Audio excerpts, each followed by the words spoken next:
Back to another video और आपका आज वीडियो स्वागत है। आज जो वीडियो हम देखने जा रहे हैं उसका टाइटल है दानवीर Karna's heart breaking revelation of his birth, Kurukshetra, Netflix India. ऐसे ही बस मैं बोलती जो कहते इतने भी आराम से नहीं बोलती यार। एनीवेज देखते हैं ये वीडियो, लेकिन इससे पहले इस वीडियो चैनल का विजय लिंक आपको हमारी वीडियो के डिस्क्रिप्शन मिल जाएगा। सब्सक्राइब किया, लाइक शेयर को फॉलो किया चैनल को। उसके अलावा लोग चैनल के इंस्टाग्राम का लिंक भी हमारी वीडियो के डिस्क्रिप्शन मिल जाएगा। सब्सक्राइब किया, लाइक शेयर को फॉलो कर प्रेशर देख ले। चलिए देख लेते हैं ये वीडियो।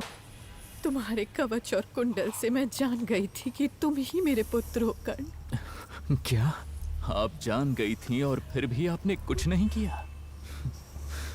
पूरे राज्य के सामने? क्या तुम नहीं जानते कि हस्तिनापुर और कुरुवंश के भविष्य के लिए इसका क्या परिणाम होता? और मेरा भविष्य? ओह, क्षमा करें, मैं तो भूल ही गया था। मेरा भविष्य तो आपने पहले से ही पानी में बहा दिया था, और इसीलिए आज ना हस्तिनापुर सुरक्षित है और ना ही कुरुवंश। मैं जानती हूँ कर्ण कि मेरे कारण हम दो अलग अलग पक्षों से युद्ध करने के लिए विवश हैं। इसीलिए तो आज तुम्हारे पास आई हूँ। जीवन भर मैं अपने परिचय के लिए तरसता रहा। मैं कौन हूँ, मैं क्यों हूँ, पूरा संसार प्रतिदिन मुझसे प्रश्न करता रहा। और आप आज मेरे पास आई हैं। उस दिन कहाँ था आपका ये मातृत्व, जब सबने मुझ में सूत पुत्र देखा? वो तो बस दुर्योधन था, जिसने इस सूत पुत्र में भी एक मित्र को देख लिया। कुछ याद आया? अरे बताते क्यों नहीं? बोलो बोलो, अरे जवाब दो। अधिरथ पुत्र कर्ण हूँ मैं।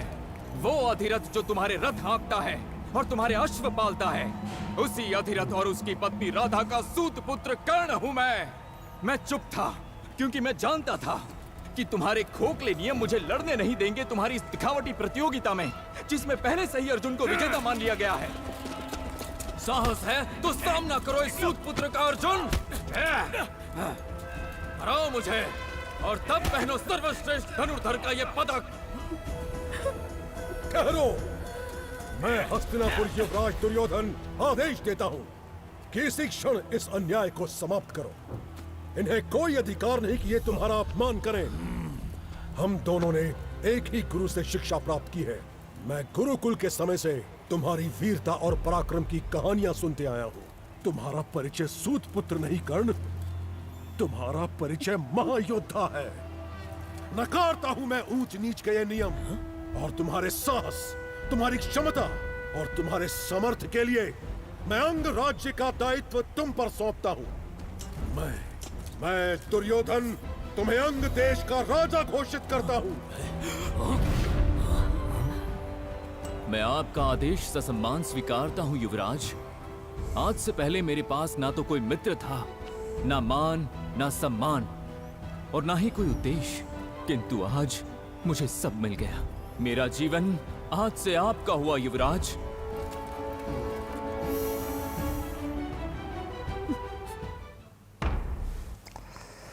बिल्कुल, मैंने ये एपिसोड देखा है और इसी एपिसोड की मैं पहले बात भी की थी कि जब ये कर्ण को जब सेनापति बनाया जाता तो उस टाइम पर जो कुंती जी हैं वो उनके पास आती हैं।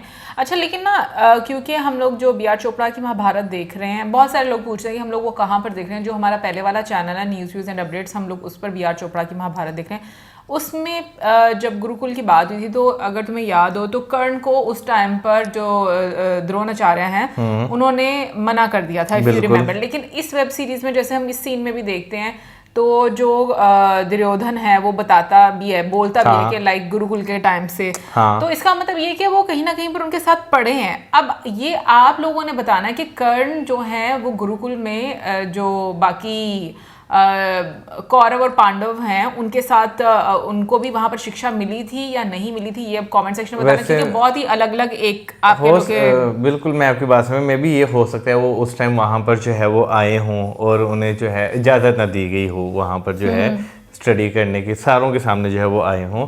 लेकिन अभी जो सीन है, जो स्टार्टिंग इन दो सीन इसमें जो है वो आपको देखने को मिल रहे हैं। एक वो सीन है जहाँ पे कुंती जी जो हैं वो अपना बता रही हैं उनको कि भाई तुम मेरे पुत्र हो, और क्यों नहीं एक्सेप्ट कर पाई, उसकी रीज़न जो है वो भी जो है उन्होंने बताई कि भाई जो एक वाकई में भाई सोसाइटी सोसाइटी का प्रेशर या ऐसे आपको जो है वो चीज़ें जो है वो देखनी पड़ती हैं, जिसकी वजह से दिक्कत जो है वो बहुत ज़्यादा जो है वो आने वाले टाइम में जो है वो आती है। क्योंकि अगर देखा जाए तो उनको वो पहला बच्चा जो है वो शादी से पहले वरदान जो है एक मिला था, ठीक है।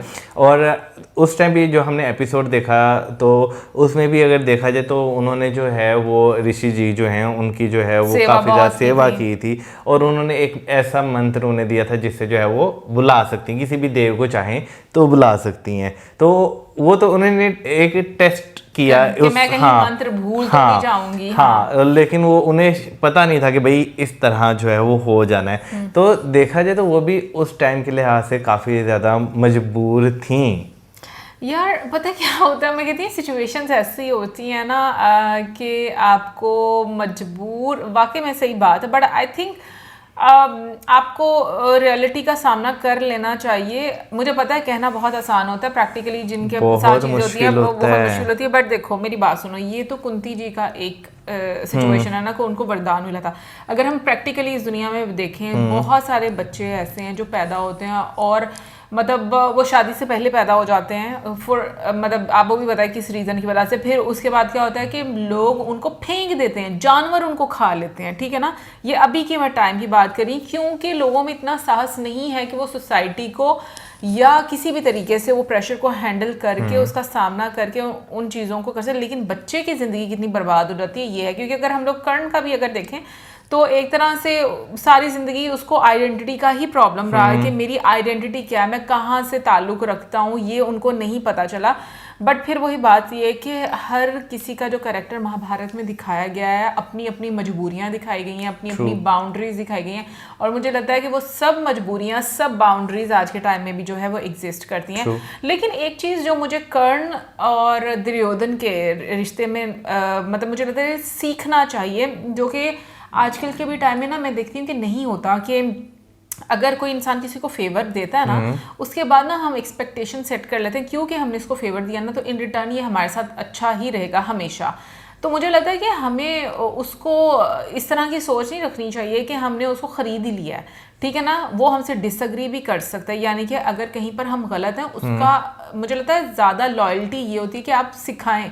वैसे हम लोगों ने कर्ण का जो एक रोल देखा बी.आर. चोपड़ा की जो सीरियल है उसमें, कि वो समझाते हैं लेकिन फिर भी जो गलत चीज़ है उसमें साथ भी देते हैं, तो ये चीज़ भी जो है वो गलत होती है। बेसिकली मैं वहाँ पे जो सिचुएशन एक समझ पा रहा हूँ ना, वो ये है कि भाई कोई किसी के साथ अच्छा करता है ना, और उस टाइम पर अच्छा करता है जब जो है वो अकेला हो, कोई उसके साथ जो है वो ना खड़ा हो, उस टाइम उस बंदे के साथ वो आके खड़ा हो जाए, तो एक तरह ना मैं आज की सोसाइटी के हिसाब से बात कर रहा हूँ, उस बंदे के जो है ना एहसानों तले वो दब जाता है, ठीक है। वो फिर वो जो एहसान होते हैं ना, वो अगर आप कुछ कहना भी चाहते हैं ना, वो आपको आपकी जुबान जो है ना एक बड़ी लिमिटेड हद तक जो है वो खोलने की इजाजत जो है वो देते हैं। तो मैं कह रही हूँ उसका रीजन है ना। हाँ, तो वही ना, ये मसला आज के टाइम में भी अगर देखा जाए ना तो है कि भाई आपको पता था फलाने बंदे से आपने एहसान लिया हुआ है ना, अंडरस्टैंडिंग जो है वो एक साइड पर, आप कितने समझदार हैं वो एक साइड पर, आप क्या चाहते हैं वो एक साइड पर।